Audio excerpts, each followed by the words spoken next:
வணக்கம். இப்போ இந்த வீடியோ ப்ரெசன்டேஷனில் நம்ம எம்சிஎக்ஸ் காப்பர் மார்க்கெட்டில் இன்றைக்கி எப்படி ட்ரேட் பண்ணலாம் அப்படின்றத பற்றி பார்க்குறதுக்கு முன்னாடி நேற்று மார்க்கெட்டில் என்ன நடந்தது நம்ம எதிர்பார்த்தோம் அப்படின்றத பற்றி பார்க்கலாம். நீங்கள் பார்த்துட்ருக்குது காப்பரோட 7 நிமிஷம் கேண்டில் ஸ்டிக் சார்ட். இந்த கேண்டில் ஸ்டிக் தான் நேற்று மார்க்கெட்டோட ப்ரைஸ் ஓப்பனிங் 378 பக்கமாக ஓப்பன் ஆகிருக்கு காப்பர் மார்க்கெட். நம்ம என்ன எதிர்பார்த்தோம் அப்படின்னா காப்பர் மார்க்கெட் 372 வரைக்கும் மார்க்கெட் பையிங்க்கு சாதகமாக இருந்து 371 ஸ்டாப் லாஸ் வச்சு ட்ரேட் பண்ணலான்னு எதிர்பார்த்தோம். ப்ரைஸ் ஓப்பன் ஆனதுக்கப்புறம் கொஞ்சம் நேரத்துக்கு அப்புறமே பார்த்தோம்னா ஸ்டாப் லாஸ்லாம் ட்ரிகர் பண்ணி 363 வரைக்கும் கீழே வந்திருக்கு.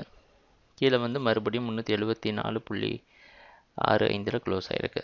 எதனால் நேற்று மார்க்கெட்டில் 372 வரைக்கும் டார்கெட் பண்ணலாம்னு நினச்சிருந்தோன்னா நவம்பர் 10ஆம் தேதியிலேருந்து நம்ம முன்னாடியே சொன்ன மாதிரி 372 சப்போர்ட் எடுத்து மார்க்கெட் நின்றுது. அதனால் பல முறை நம்ம பை பண்ணாமல் இருந்திருந்தோம். ஸோ அதனால் மார்க்கெட் வந்து தொடர்ந்து பையிங்க்கு சாதகமாக இருக்கணும். 372 சப்போர்ட் எடுத்து மார்க்கெட் போகணும்னு எதிர்பார்த்தோம்.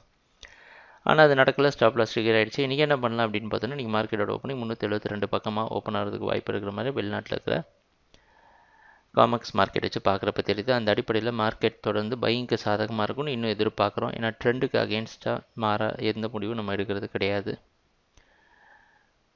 எது வரைக்கும் பை பண்ணலாம்னு 360 வரைக்கும் பை பண்ணிட்டு 359 ஸ்டாப் லாஸ் வச்சு ட்ரேட் பண்ணலாம். கன்சர்வேட்டிவ் ட்ரேடர்ஸ் 366 அப்படின்ற ஒரு புதிய இன்டர்மீடியட் சப்போர்ட் ஜோனை மார்க் பண்ணியிருக்கிறோம். அட்லீஸ்ட் இந்த சப்போர்ட் வர வரைக்கும் பை பண்ணிங்கன்னா உங்கள் ஸ்டாப் லாஸ் குறைவாக இருக்கும். ட்ரேடிங் நடக்கிறப்போ பார்ப்போம் என்னென்ன மாற்றங்கள் வருதுன்னு. எங்கள் வீடியோ ப்ரெசன்டேஷனை தொடர்ந்து பார்த்துட்டு வந்ததுக்கு மிக்க நன்றி, மகிழ்ச்சி, வணக்கம்.